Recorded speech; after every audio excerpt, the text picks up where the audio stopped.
आज महाराष्ट्र राज्य कांदा उत्पादक संघटनेच्या वतीने कांदा उत्पादक शेतकऱ्यांसाठी महत्त्वपूर्ण निर्णय घेण्यासाठी आज महत्त्वाची बैठक आयोजित केली आहे। आज आपल्यासोबत आहे कांदा उत्पादक संघटनेचे महाराष्ट्र राज्याचे अध्यक्ष भारत दिघोळे साहेब, त्यांच्याशी आपण बोलूया। आता isakal.com आहे देशातील नंबर 1 ची मराठी न्यूज वेबसाईट। प्रत्येक अपडेटसाठी isakal.com ला नक्की भेट द्या।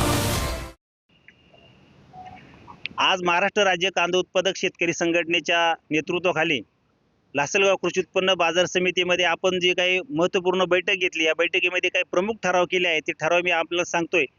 पहिला ठराव केला आहे की केंद्र सरकारने कांद्याचं नो एक्सपोर्ट बॅन पॉलिसी ही तयार करावी, ज्याच्यामध्ये येणाऱ्या 10-20 वर्षासाठी कधी कांदा निर्यात बंदी होणार नाही असं धोरण केंद्र सरकारने तयार करावं।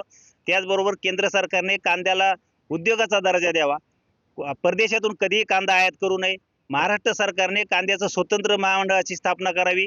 ज्या ज्या जिल्ह्यांमध्ये प्रमुख कांदा पिकतोय अशा जिल्ह्यांमध्ये कांद्याचे प्रक्रिया उद्योग राज्य सरकारने केंद्र सरकारने एकत्रितपणे निर्माण करावे, तिथं स्थापन करावे। आणि येणाऱ्या काळामध्ये कांद्याचं देशांतर्गत वाहतूक होण्यासाठी रोड टेप म्हणून 5% अनुदान द्यावे, निर्यातीवर 10% सबसिडी द्यावी।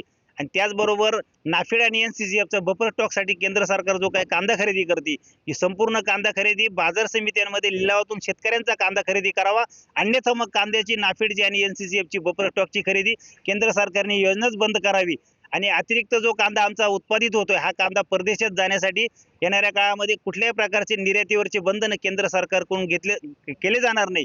हे ठराव आज प्रमुख ठराव कांदा संघटनेच्या माध्यमातून आम्ही इथं पारित केलेले आहे।